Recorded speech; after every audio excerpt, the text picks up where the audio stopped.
Selamat siang rekan-rekan. Semoga kita semua diberikan kesehatan oleh Allah Subhanahu wa Ta'ala. Amin. Kembali lagi kita berjumpa dengan saya orang bodoh.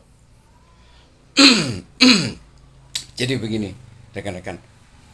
Salah satu tuntutan dari masyarakat yaitu tentang RUU perampasan aset.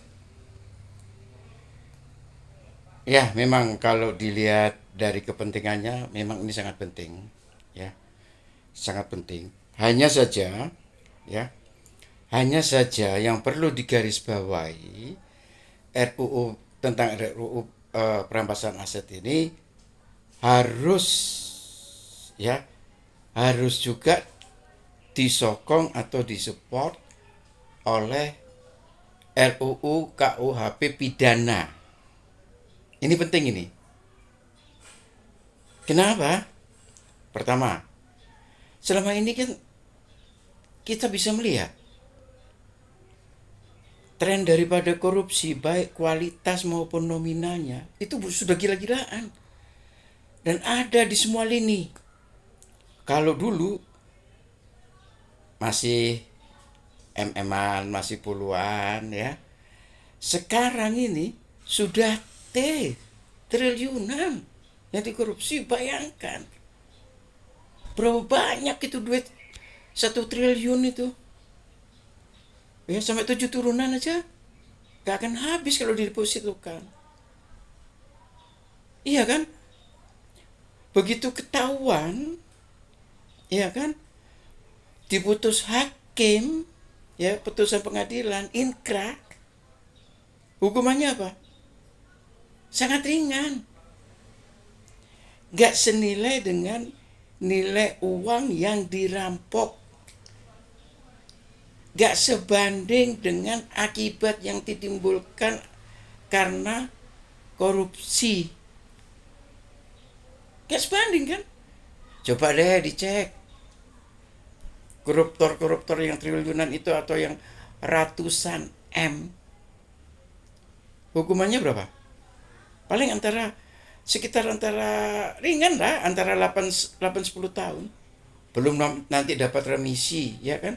17 Agustus nanti dapat lagi, ya kan? Belum lagi nanti ada bebas bersyarat. Akhirnya apa? Ujung-ujungnya koruptor mendekam di Hotel Prodio itu tambah relatif pendek. Nah, ini yang perlu dilakukan terlebih dahulu RUU KUHP pidana. Karena apa? Hukuman koruptor itu terlalu pendek, ya kan? Sanksi yang diberikan terlalu pendek. Karena aparat itu bermain di sana. Lupulnya apa? Tidak ada indikator kuantitatif, ya, tidak ada indikator kuantitatif yang membatasi sanksi keringanan hukuman bagi koruptor. Coba lihat pada saat di pengadilan, hal-hal yang meringankan koruptor itu bisa 2 tahun, bisa 3 tahun, ya kan, bisa 5 tahun, ya kan. Nah, celah-celah ini yang dimainkan oleh aparat, celah-celah ini. Makanya yang pertama harus yang diwajib itu yaitu pertama KUHP pidana terkait sama korupsi. Gimana caranya? Untuk menghindari supaya aparat ini tidak bermain-main dengan sanksi pidana melalui hal-hal yang meringankan di pengadilan. Caranya yaitu Di dalam RUU KUHP pidana untuk koruptor, pertama, iya kan, beri batas maksimum hal-hal yang meringankan. Katakanlah, hal-hal yang meringankan di pengadilan bagi calon tersangka koruptor adalah, bagi tersangka koruptor adalah maksimal 2 tahun. Maksimal ya 2 tahun. Nggak boleh lebih. Yang kedua, sanksi pidana yang dijatuhkan kepada koruptor itu harus berbanding lurus dengan nilai uang yang dikorupsi. Contoh, ya kan, ketika diketahui yang bersangkutan menilap uang 100 miliar, taruhlah, maka sanksi pidananya berapa? 10 tahun. Ini misal. 100 miliar 10 tahun. Hal-hal yang meringankan maksimal 2 tahun. 8 tahun dia ada di penjara. Dan tidak ada lagi remisi. Tidak ada lagi hadiah-hadiah yang diberikan oleh pemerintah, apakah itu terkait dengan 17 Agustus atau apapun, nggak ada lagi.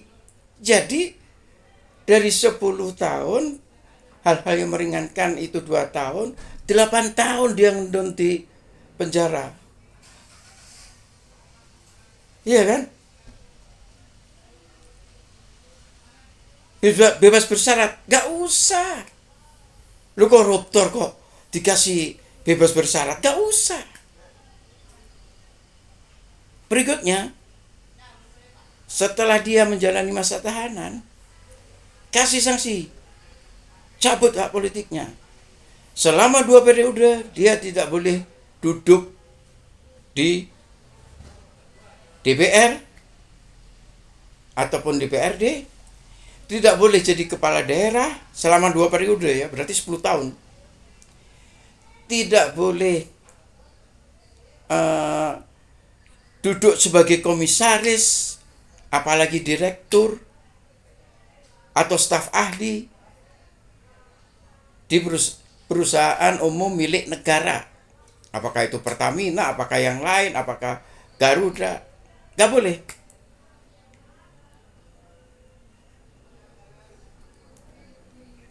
Nah, baru kita menginjak pada RUU perampasan aset.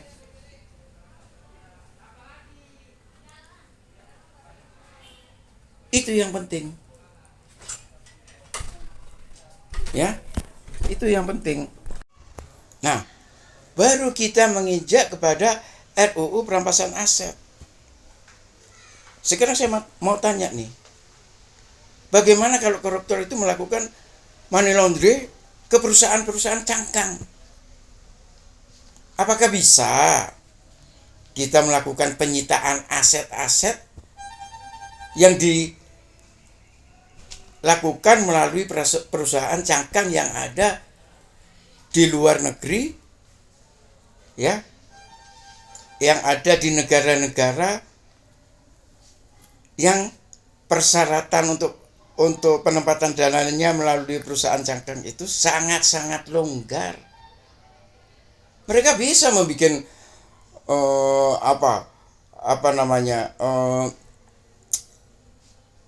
nama-nama fiktif di sana.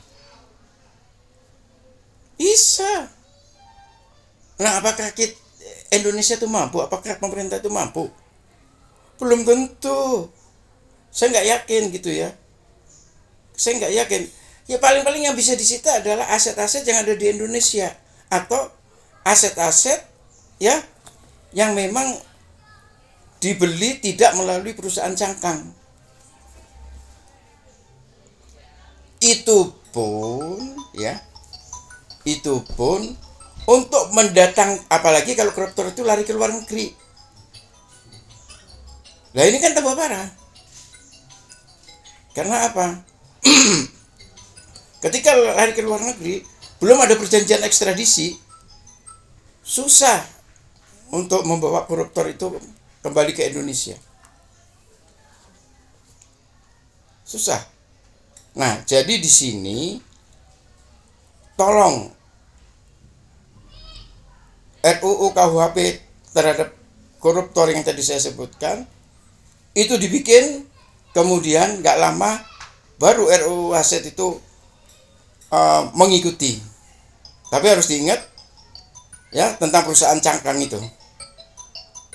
Apa solusinya jika hal khususnya untuk koruptor yang melakukan pembelian aset-aset melalui perusahaan cangkang, itu pemerintah harus memikirkan apa solusinya kalau itu terjadi, apa yang harus dilakukan oleh pemerintah, ya kan?